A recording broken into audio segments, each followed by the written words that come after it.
on Acast and wherever you get your podcasts. This is Rebalance with Kamal Santamaria.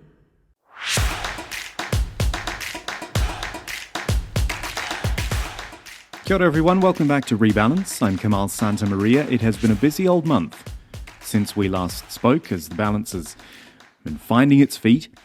And for this podcast, I really was looking for the right topic to present itself. And then lo and behold, around a week ago, it did, when the story of the unnamed BBC presenter first surfaced.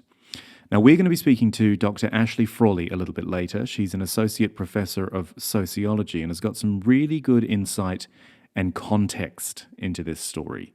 Because, as I always say, context matters. But first, if you somehow missed the story, let's start with a bit of a précis.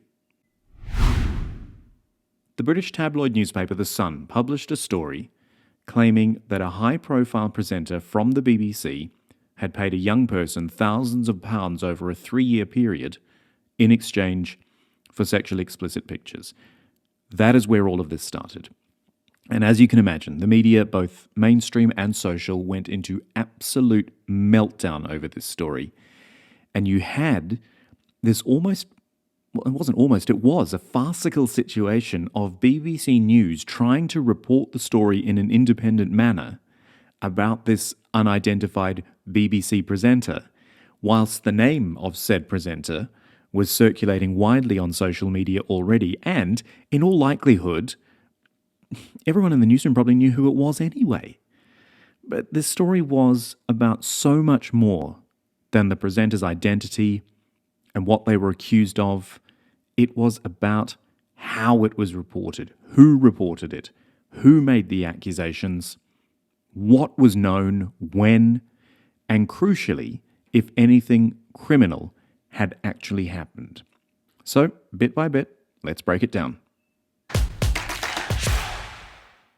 First of all, if you didn't know, the presenter was eventually revealed to be Hugh Edwards, top newsreader at the BBC. His wife put out a statement on his behalf saying he was suffering from serious mental health issues and is now receiving inpatient hospital care where he will stay for the foreseeable future. She also said once he was well enough, he intends to respond to the stories that have been published. Now, a lot of people said, well, there's no denial in that statement. And that's true. So we do have to wait to hear what Edwards himself has to say. But as I've said before on this podcast, don't assume that a lack of a denial or a lack of a public defense automatically means an admission of guilt. I am reminded of something which a former US State Department spokesman once said. His name's Matt Miller, and when I heard this quite a few months ago, I wrote it down because I thought this will be perfect at some point. He said, quote, "Oftentimes when you're doing something from the outside that doesn't appear to make sense, it's not because you don't know what you're doing, it's because you face some choices people don't understand."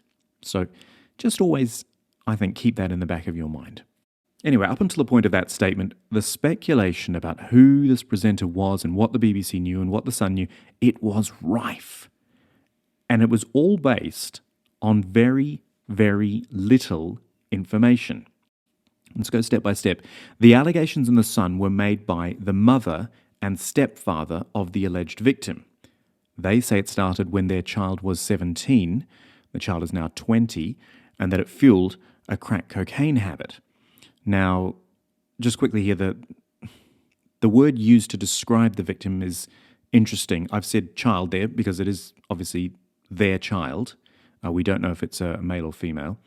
Youth and young person were often terms used in this story as well, but I don't know, if we're talking about someone who's in their late teens and now 20, we're probably really talking about someone who's a young adult here. Again, just the choice of words is always interesting. All right, so we've got that. We've got the fact that the Sun did not name the parents making the accusation, nor their child. Everyone remained anonymous, which means, and I know, of course, anonymous sources are a big part of journalism, but you shouldn't forget, it means there can be no scrutiny of them, or their claims, or their motivations, and ultimately, the veracity of the whole thing. The Sun also provided no proof or evidence of the claims that were being made. The Sun said, we've seen the evidence, but they didn't publish it. And the Sun was also apparently told by the alleged victim in a WhatsApp message before the article was published that the allegations were not true. But they published them anyway and didn't mention that that denial had been made. And how do we know all of that? Well, because a lawyer representing the alleged victim sent a letter to BBC News after this all came out saying, quote, "For the avoidance of doubt, nothing inappropriate or unlawful has taken place between our client and the BBC personality, and the allegations reported in the Sun newspaper are rubbish," end quote. So, if you're still with me after all of this, we've got allegations from the parents, which are hearsay, and which their child, the alleged victim, says are not true. We have no evidence presented, and we have the reputation of multiple male BBC presenters being questioned because no one came out and named the accused presenter. As such, there were a lot of calls for the BBC to step up and name the presenter to end the speculation, but it is not that simple. Here's Joshua Rosenberg. He's a legal commentator and solicitor, and actually, interestingly, a former BBC legal correspondent, speaking to Sky News. In these circumstances, this BBC presenter is fully entitled to have his name kept out of the media. On the other hand, if the BBC chooses to name him at any point, or indeed the police were to, although that seems to be a long way off, well then, of course, we could report it. Well, does the BBC ruin the reputation of this individual? Because to name him would be to ruin his career prospects for the future. Does it do so on the say-so of this family at this stage, or does it wait to establish the facts? So far, it's saying we have a duty to our employee to try and find out what's going on. And if this individual is on legal advice saying nothing to his employer at the moment, well, you can see why the BBC is being cautious. Now, obviously, that was all said before we had the identity of the presenter, as are all the sound bites you're going to hear in this podcast. But I think Rosenberg's made a really good point here. These are allegations, and so the BBC has a duty of care to its employee as much as it has a duty to investigate the allegations. Innocent until proven guilty, due process, these are all things which matter.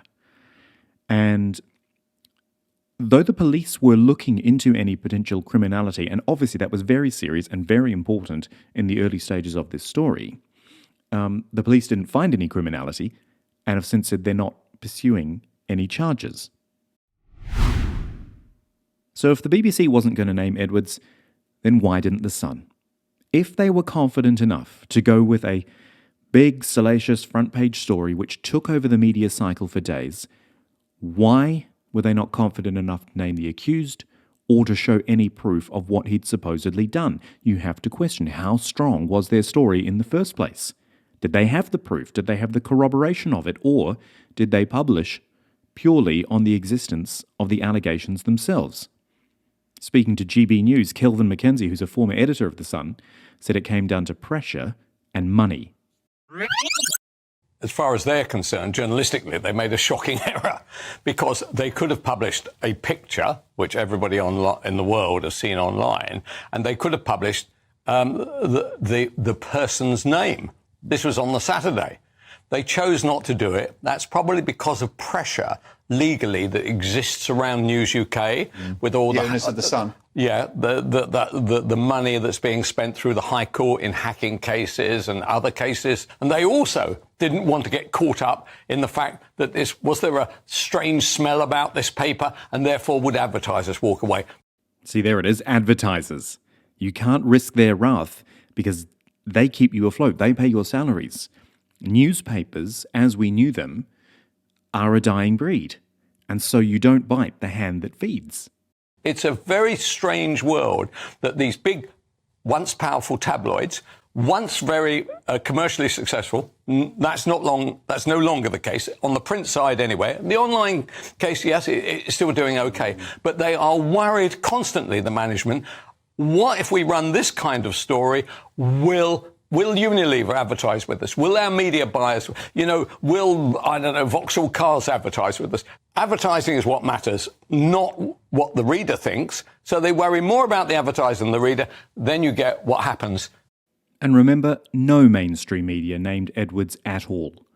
Pia Sama, who is the editorial legal director for Times Media in the UK, said, "There is no absolute bar against naming someone who's being investigated. News providers are self-censoring. This mess shows that the judge-made laws are confusing and have chilled speech in the way that was feared." So I think what a lot of this comes down to is issues over privacy and defamation and what is in the public interest versus what is just interesting to the public. And so with that vacuum created by particularly The Sun and the BBC, social media steps in, of course, and starts driving the story. And that is a problem, because on social media, it seems anyone can say anything and with very little consequence. I know this personally. People made unsubstantiated, sometimes defamatory statements about me based on anonymous allegations, based on hearsay, for everyone and anyone to see. And for the record, I am dealing with these through the proper channels. On the BBC's breakfast programme, the former chief prosecutor for the Crown Prosecution Service, Nazir Afzal, sounded a warning about such behaviour. I think the public have forgotten that posting things on social media is publishing something. I understand why they might want to do that, because it's like a who allegedly done it that they are concerned about or interested in. But when you publish things that are completely false about people who are in the public eye or not, as the case may be, whose reputations, whose careers may be damaged, if it goes on the internet, it stays there forever. So it's almost been a race where they've been putting names out there left, right and centre. And one or two of them, those individuals have contacted me and I've said, get lawyers involved, because the reality is that you shouldn't be doing that, and there's a terrible cost if you do. You'll be bankrupted. There are many examples of people who've been bankrupted when they have defamed somebody in this way. And the mainstream media is complicit in this. They are using that freedom which people have to say what they want on social media to stand up their own stories. And that's not me saying that. Here's Kelvin Mackenzie again, former editor of The Sun. So in the old days, when we used to sell 4 or 5 million a day, then we used to go all in and also pay for it when we got that wrong. Okay? Now, what happens is that most stories are half pregnant. It's almost there, and they put the story in there, hoping that social media run with it. And then what happens is then they can get behind it, and then they can say, oh, well, I read this on social media, I saw it on Instagram or something. That is the way it's now performed. And finally, what people don't think about when they post this stuff to social media or write it in their newspapers or on their websites is the effect it has on the people involved.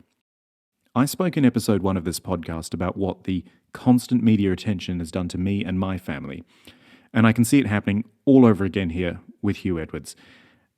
I think it's been good to see that some of his colleagues, past and present, have spoken in support of him. They haven't necessarily defended him, because I think they, like the rest of us, don't know all the details.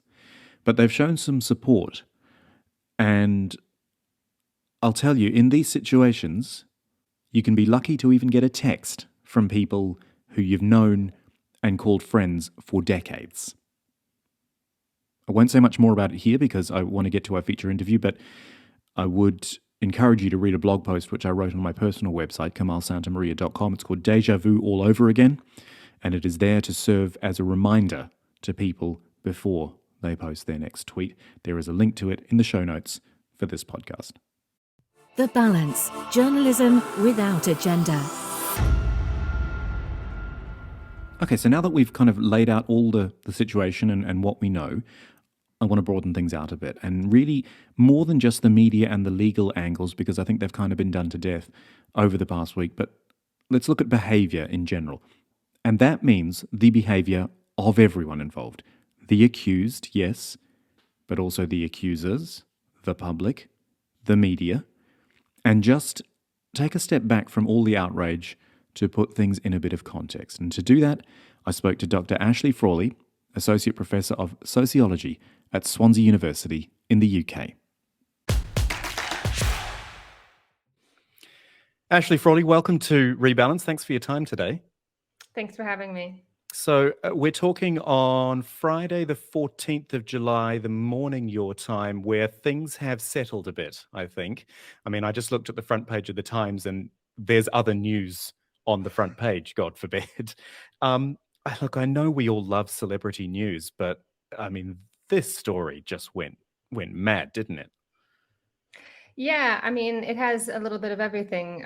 It's a high-profile figure. There was some anonymity, so it invited people to question. So if you look at the sort of academic literature on how something, gets onto the public agenda, or on the internet, how something goes viral, participation is key.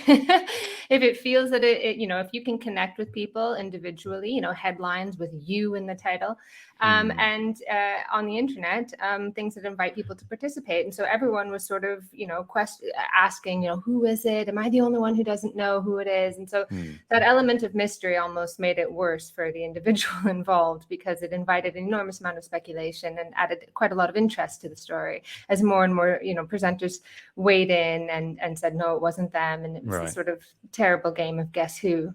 And then I would say on top of that, did it become even bigger because it involved the BBC, an institution which everyone loves to complain about, but they still wouldn't be without, and The Sun, an institution which polarizes and divides like few other media outlets, certainly in the UK. Yeah, so there was a mix of that. There was this, on the one hand, this demand that the BBC has presenters that are sort of paragons of virtue, so that it's supposed to be this virtuous institution that represents, the good underlying values of our good, the best that is our society. And so part of it was this kind of morality play of this individual. On the one hand, obviously, there was a question initially about whether or not something illegal had happened. So there was that. But even as it became clearer and clearer that that was not the case, it was more about this, about condemnation and the need to kind of set an example, which I found to be really distasteful and quite silly, because I'm quite sure that most people can tell that giving money to a crack-addicted young person is not a good idea. And we don't really need someone to be sort of trotted out and tied to a tree and publicly flagellated, lest we silly medieval peasants get the wrong idea. But then on the other hand, The Sun, is also a somewhere that, to which a lot of ire gets directed, that they're symbolic of all the worst things in British society. And so there was this kind of a side to it, the response to the story, that was a bit sneering as well, and this desire to kind of condemn The Sun for past instances of transgressions that they had made, and this like double standards, that they were not holding themselves to the same kinds of standards that they were holding this presenter to. But I think part of that was wrong too, because it was sort of saying like, oh well, they shouldn't be reporting on this. But it was in the public interest. I'm saying that I'm not saying that people shouldn't have reported on it. It was, it was an interesting story, and it was a scandal and so on. The thing you say public interest. Sorry, I'm going to interrupt you really quickly. You say, I reckon there's this difference between public interest and, hang on, how do I phrase it? Is it in the public interest, or is the public just interested? Do you know what I'm saying? It doesn't matter. If the public is interested, then it gets reported. You know what I mean? Yeah. Or even if there is a perception that the public would be interested, because obviously it's not like people democratically decide what goes into the newspapers. There's an editorial process that's involved. But I mean, if the editors judge that it's, probably going to be something that will get people's attention, then they will report it. And that's fine. But what I'm saying is, what I didn't like was the sort of morality play around it that was a bit silly, right? So it became like, oh, well, they shouldn't report this. And it became sort of a little bit about press freedom and all of this sort of thing, about whether or not the person's name should, what details should have been published. I think that's, that's fair enough, this idea that, that it became a question of press freedom. But for me, I just thought it was so silly to pretend like the reason people were interested in this was because of the morals involved and the vulnerable individual and so on. No, it was gossip. And we really okay. like gossip. So this is the thing, and the phrase you used before was about TV people being held up as some sort of paragon of virtue. And look, this is something which I have experienced, and I freely say, in the end, we or the public, they love a takedown, don't they? They love to see someone's fall from grace. Mm-hmm. Yeah, and I think I did a segment on Times Radio Breakfast where the other guest that was on with me said, "Oh, this other presenter came on and denounced him, and I bet you he's looking for that guy's job. He senses that a space might be opening up." And I really do think that is a part of it. You see this a lot with, I know this isn't cancel culture, but you see this with cancel culture as a kind of related issue where there's these sort of public pylons, and a lot of the pylons are in areas where you have like an overproduction of people.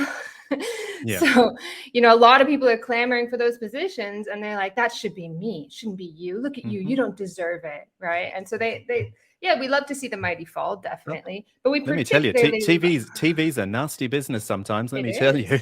Yeah. And this happens in comedy as well. I've seen this, I interviewed on my own podcast, Based AF. Such a silly name for a podcast, but I didn't come up with it. The fans did. No, of course. On my podcast, I interviewed Simon Evans, who's a TV presenter and comedian, and he's talked about how comedy is such a competitive atmosphere that sort of there's almost this competitive denunciation that goes on where it's like, if we could just get this person out of the way, then there'd be a space for me, and this is kind of what people are doing. And I've seen this even in academia. I'm an associate professor of, I'm what Americans would call tenured. And these are very difficult positions to come by. And, and if I kind of have some opinion online, people will denounce me like, oh, this is an associate professor. Yes. Surprise, surprise. I can have opinions and I'm not going to follow a line because we have academic freedom. And that's actually a really important part of society, that the university doesn't have a line that we're all supposed to follow. But I've actually been criticized even by colleagues that we, as a university, we should take a line or something like that, which is just absolutely contra everything in a free society. But these are coveted kinds of positions, right? And I remember when I was a PhD student, young snotty-nosed kid, and I remember I went to Noam Chomsky. I went to see him speak. I don't necessarily agree with everything that Chomsky says, but, having matured a bit, I recognize that he's contributed quite a lot. Yeah, and there's nothing wrong with listening to all opinions. And I remember that everyone gave him a standing ovation and I didn't. Like, what a dumb, what a stupid thing. But, it was like, I'm going to be better than that. I would have been better than that. No, I would not have been. But this is the kind of thing where I knew that it was going to be really difficult to get to that kind of position. I think there was this sort of latent jealousy. Yeah. And I think underneath a lot of our desire to see the mighty fall is this latent jealousy. I should be there. I would be there if not for you. I think this kind of, not conscious, but deep down below is like, my life sucks. And it would make it just a little bit better to see that your life was just so great, suck just a little more. So you said before I know this isn't cancel culture, isn't it? I mean, what you've just described kind of sounds like that. And now with the further stuff coming out, again, type of allegations which I'm very familiar with, inappropriate behavior, putting a kiss at the end of a message and calling that an abuse of power. I mean, it just feels like it's taking on a sort of life of its own and going, dare I say, a bit too far. Yeah, I suppose I said it's not exactly cancel culture because when the story first broke, it appeared as though something illegal had happened. Right. Okay. So there was a lack of clarity there. And it wasn't quite clear kind of exactly what had happened or if it was still going on or was it, is this person a teenager literally at this moment, et cetera, et cetera. So there was a lot of lack of clarity around that. But I think, yes, it has now sort of evolved into this kind of situation of a bit of a free-for-all where, you're invited to sort of go back and reinterpret your experiences with this person through an entirely new light, which is very scary, I think. I made the argument in that the other day on Times Radio that, you need to be free to be a jerk. Like, I would hope that people are not jerks, but you do need to have that freedom in society. I think you create a much worse society in which, you expect utter virtue from everyone, which is not possible. Like nobody is 100% good. Everybody has a bad day. Everybody slips up. Everybody misjudges a social situation and says the wrong thing and so on. And I don't really want to live in a world in which we risk being publicly denounced, particularly for young people, like coming up online. There's no forgiveness. One mistake and you ruin your life. What kind of world are we really creating here? We think we're doing it all, or we tell ourselves we're doing it for accountability. We're not doing it for accountability. This is carnival. That's what this is. It's watching the high pretend that they're low and the low pretend that they're high, and we all get to pretend we have power for a day, and that's it. Let's get back to, I guess, the more acute situation. Well, look, we still don't know the full story, and no one, I believe, can make any full judgment until we do. Part of the outrage, and we talked about this before when you talked about, loving to watch a celebrity fall, is this idea of, well, the BBC's taxpayer funded. This is what, quote unquote, our money is being spent on. And isn't it outrageous? Doesn't that mean that anyone who gets paid by the government or by taxpayer money is fair game now? I mean, politicians, sure. But civil servants, anyone who gets and we're talking about the people who aren't the public facing ones, who are the, I shouldn't say this, but faceless people behind the scenes. They're getting paid by the government. We wouldn't care if we heard about their misdeeds. It just doesn't seem right. I think part of it is this tendency to turn these public institutions into like hallowed institutions. So we saw this with the whole vaccine mandate scandal in the UK, where there were discussions of firing tens of thousands of nurses. During when you have a shortage of medical staff, the government had like 2 years to sort the situation out, and they clearly didn't want to because they actually reduced the number of beds, and this is a long-term trend going across a lot of different countries. They weren't about to reverse that trend anytime soon. It's sort of this sort of just-in-time production in healthcare. Then we're going to reverse that. But even the idea that during a public health crisis, you would fire a ton of workers for not getting a vaccine that at that time they knew was not a sterilizing vaccine, that it might lower for a certain period of time, it might lower how much you pass things on, but it wasn't like a vaccine like the measles vaccine or something like that. Anyways, but I made the point at the time that it was about saying these people don't fit the values of our hallowed NHS, and how dare they be paid by it. I think that's what it was about. So let's make an example of them. Let's make an example of them, that they do not suit our values, and like calling them anti-vaxxers and all this sort of thing, when just because you might refuse this particular vaccine, whatever, I think vaccines are the greatest thing that humans have come up with. They're the reason why like we live so long, and we've done away with at least in developed countries, a good portion of child and infant mortality. They're great. But the idea that you would have questions about a new vaccine, a technology that people weren't really sure about. Okay, I thought the vaccine was great, but I understand why people had questions. But to call these people anti-vaxxers, to lump them in with moms who were not, vaccinating their kids for measles and using essential oils and all of that stuff, that kind of stereotype of the anti-vaxxer was quite ludicrous.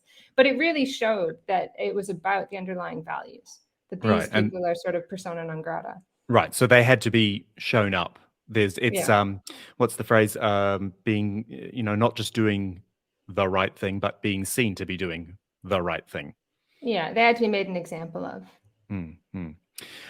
Okay, final thought then. And gosh, I could probably sit and talk to you about vaccines for another half hour or so. But look, lessons in all of this. For anyone watching, be they male, female, public facing, taxpayer paid, private, whatever. Basically, anyone who has a job and goes into an office.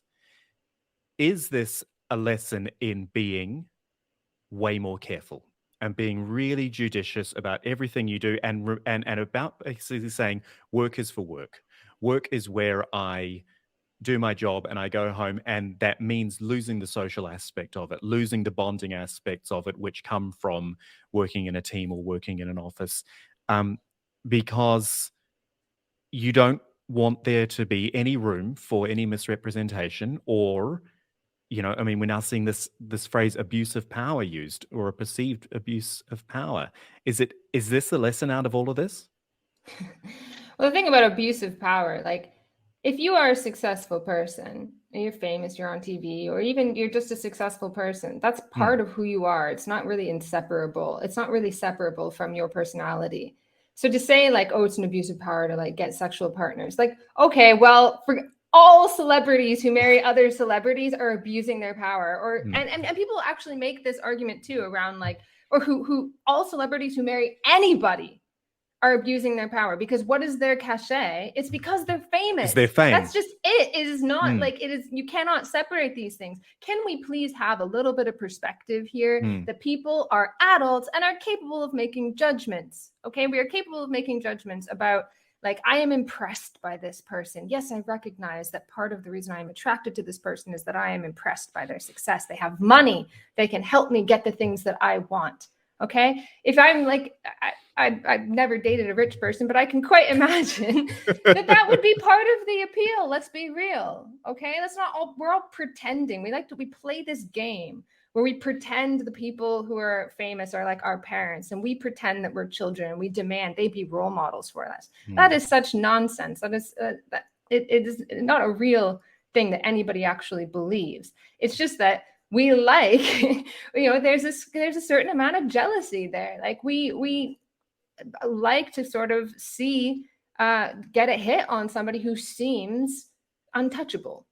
We are powerless. We like to feel powerful for a day, right? This cancel culture, I wrote an article about this in Sublation magazine, the carnival of cancel culture. Cancel culture is a carnival.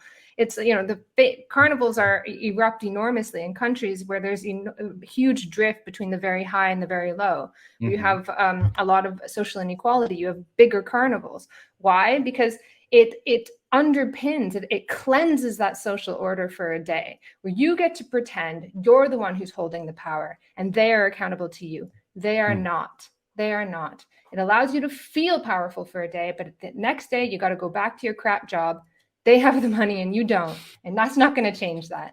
It allows you to feel like you're being accountable. It allows you to pretend like there's a moral underpinning to society that holds the whole thing together. But that is not the case. We still live in an unequal society. You are still powerless, and it's not going to help to cancel people. Ashley, it's been great talking to you. Really, really interesting. I think so much of this goes beyond the headlines of what we've seen and what we know, and frankly, what we don't know. And I think what we don't know is been crucial in all of this. Just a quick final thought. This is going to run for a bit, isn't it? I mean, the moment is going to be when Hugh Edwards finally speaks, because people are saying, oh, his wife issued a statement, but there was no denial. I mean, this is just the circus is going to fire up again, isn't it? I suppose so, but never underestimate the fickleness of the media. When a story is old, it's old. That's it. People always ask me about this. I've been commenting on the news for I don't know how long, like 10 years. I've been a commentator. And people are like, well, this is going to be a big deal. It's going to mark. I'm like, no, you're going to forget about this by next week. Mark my words. But as long as you're right, though, if there's some kind of like novelty to the story, like he speaks or something like that, yeah, it'll come in. But I don't think it's going to make the headlines for too much longer. Okay, we'll see. Do you think there's some sympathy out there for him? I mean, I've heard sympathy from colleagues, past and present colleagues of his, and it's been interesting because usually, and look, definitely in my own experience, people distance themselves from you pretty damn quickly, and that doesn't seem to be happening. I'm wondering what your view is of the sort of public sympathy for Hugh Edwards. I haven't seen a great deal. And I don't necessarily think he needs any sympathy. I mean, I just don't think that he needs to be made an example of. I think part of what annoyed me was this idea that it took too long like, oh, he was allowed to work for, 6-7 weeks before anything happened. It's like, well, every time somebody makes an allegation, you want to like fire them or suspend them or something like that. Well, he wasn't told, was he? And from what Yeah. I've read, the Director General of the BBC wasn't told either. So Yeah, but you have to think, like, when you're in the public eye, probably tons and tons of stuff comes in all the time, and you can't be bringing, like, I think you would seriously have issues going on air if you were always told everything that was every coming little in. complaint that comes Yeah, I mean, through, like, sure. look at social media, man. Like, if you read the comments, you're gonna lose try your not mind. to be honest. Yeah, but yeah. you can't do that. But there was the same thing happened with Caroline Flack. I'm not sure if you're familiar with that. Oh yes, of course. story. Yeah, the I wrote about that ITV too. presenter. Yeah. Yeah, and like as soon as there were allegations, there was a hashtag that was "sack the Flack," that she should be made an example of. And you would do it if it was a man, right? So everybody knew, like nobody was like, oh no, Caroline Flack hit her partner. What are my hands doing? Oh my God, I'm beating someone. Like obviously you're capable of controlling yourself, right? Everybody knew that this was not something that was a real thing, that if you saw someone on television, you would feel compelled to like engage in domestic violence. But it was to make an example of her, to score one against women who they felt didn't get enough cancellations. Let's equal this out. Let's share out the pain. This is the kind of society we live in. We want an equality of pain. And look what happened to her. She took her own life. It absolutely destroyed her. And before the trial wasn't even started yet, and she lost all of her gigs. And she felt like that was the end for her. And she'd always suffered with mental health issues, and her work had been something that had helped her. Well, that was all gone. But it was the same kind of thing, right? Like she needed to be made an example of, and the corporations, they all followed that, right? Because they only care about their bottom line and their reputation. Everybody's pretending they really believe in these values, and no one does. Ashley, thank you so much for your time. Really enjoyed talking to you. Thank you. Read, watch, and listen online at the Balanced website.